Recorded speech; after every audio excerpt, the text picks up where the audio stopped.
Royal Armouries have a wall of guns.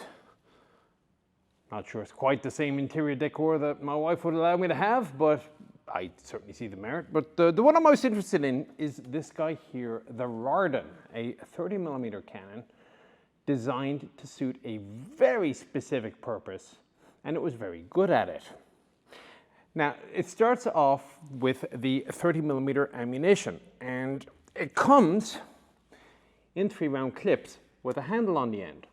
So these things are stowed around the AFE, usually face down. When it's time to load another 3 rounds, you pick up the rounds out of the stowage with the handle, you place them into the gun and you load them. These are Hispano Suiza 3cm rounds. Maybe not these specific ones, but the design is identical. I think it was a 219. If that's not it, I'll put up a note. And the use case for this thing was it was a high precision weapon designed to destroy things like BMPs at range. And that's what it was very good at, and it's about all it did. So to do this, I had a couple of requirements. And the first, obviously, is penetration. Well, you'll get that out of that. But then the next one is accuracy. And the Rarden was a sub-mil accuracy automatic cannon. And the reason it did that was because it had a good barrel, it had 4 mounting points with dampeners on it.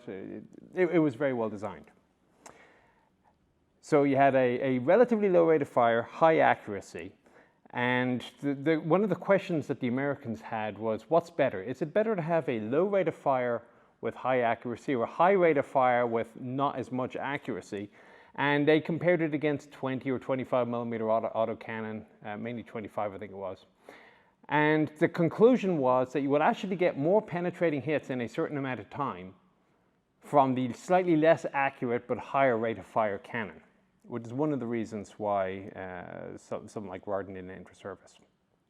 But the catch with Rarden, it was designed to be fired from the stationary vehicle, so it had no stabilizer when it was mounted on Scimitar, had no stabilizer when it was mounted on Warrior, which immediately is we would consider that an issue from the Bradley world, but the British Army didn't have that as a requirement at the time.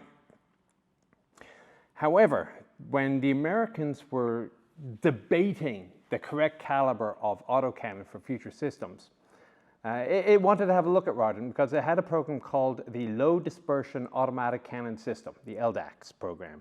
And this wasn't a let's look for a cannon that we shall adopt. This is a let's look at cannons as technology demonstrators, and we'll see what the end result is. What direction do we need to go for further evaluation? And to get the gold standard for low dispersion automatic cannon, they actually got a couple of Rardens off of the British. And they mounted them for test purposes, firstly on static rigs, primarily on static rigs, but then they mounted them onto a Sheridan. And unfortunately, photos of the thing seem impossible to find because in order to test the accuracy at some point, they wanted to make sure there's no weather effect, so they actually covered it with a canvas shroud so you couldn't actually see the gun. And I can't find a test shot of the Sheridan actually moving around and shooting. But there was an additional requirement. The Americans required that you have to have fire on the move capability from this cannon. And of course, Rarden was not designed for it. So what the British did was they sent to the US a couple of Rardens, 2 Rardens, and 2 new barrels. The barrels were fluted. They had 50% more mass. They were more rigid.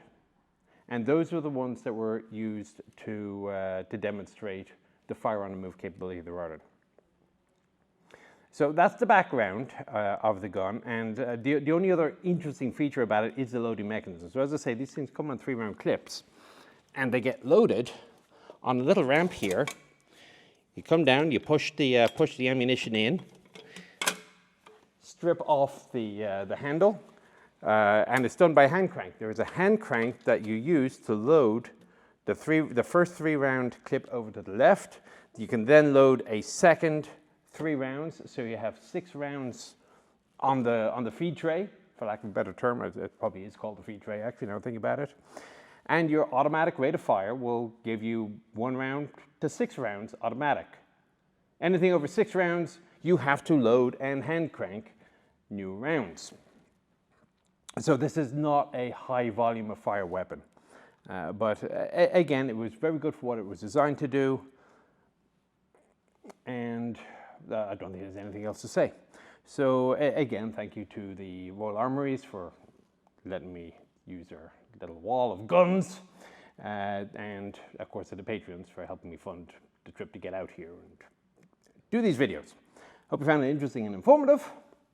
Take care, and I'll talk to you on the next one.